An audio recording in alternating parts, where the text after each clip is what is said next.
मी बहुत वेळा घरी केले बी आहे, ठीक आहे ना. पाणी आहे, नॉर्मल वॉटर आहे.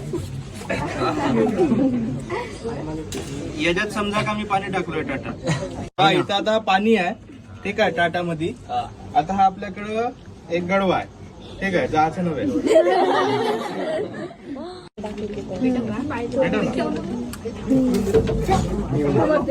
आता हा मी या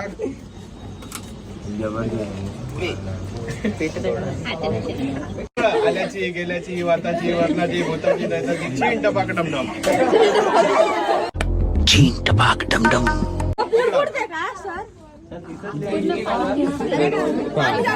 हळूहळू पाणी पहा, इथं दाखव. हळूहळू पाणी का झालंय, आतमध्ये गेलाय बा. बुडबुड तर ठीक आहे, इथं पाणी राहिलं का आता? पाणी राहिला का पहा इथं आता? एक तरी पाणी राहिलाय का?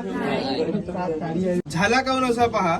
हा जो पाणी आहे हा याच्या आतमध्ये गेला काऊन, तर आपण का केलो, हा पाणी जो आहे पूर्ण या गडव्यामध्येच आहे बघा, आतमध्ये गेलाय. हा पाणी जो आहे ग्रॅव्हिटीच्या उलट्या डायरेक्शन मध्ये गेलाय, तर असा झाला खाऊन.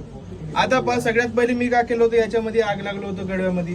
आता या गडव्यामध्ये जेवढा बी ऑक्सिजन होता, आग लागासाठी कोणती बी फायरसाठी ऑक्सिजनची गरज राहते, तर मग तो का करते, पूर्ण गडव्यातला ऑक्सिजन तो कागद का केला, पूर्ण यूज करून टाकला. कागद पूर्ण ऑक्सिजन यूज केला म्हणजे त्याच्यामधला जो प्रेशर झाला हवेचा, तो का झाला, एकदम कमी झाला. पाण्यामधला जो प्रेशर होता तो कसा होता, एकदम जास्त होता. हवेमधला आतमधला प्रेशर कसा झाला, कमी झाला.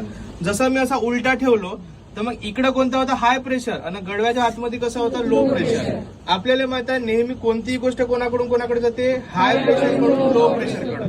तर म्हणून जो पाणी होता तो हाय प्रेशर कडून तर लो प्रेशर कडे गेला. हा झटके काऊन मारत असं सांगा बरं. पेपर जळत आहे म्हणून त्याला जे लागत आहे ती थोडी थोडी त्याच्यासोबत एअर बिला जात आहे. एअर जातात तर हा काय करतोय, थोडासा मूव्ह होत आहे. एअर जासाठी त्याला जागा बनली पाहिजे. आपण गडवा पूर्ण पॅक करून ठेवलो, पण इथं थोडी थोडी जे गॅप आहे त्याच्यातून ते काय होतं, ते एअर जातं. त्याच्यामुळे हा थोडासा असं होत आहे. म्हणजे तो आपली स्वतःसाठी एक जासाठी जागा बनवत आहे, पाणी बी आणि सोबतच एअर बी. जोपर्यंत एअर होता तोपर्यंत जळला, त्यानंतर मग पाणी जो होता आपोआप वरती गेला.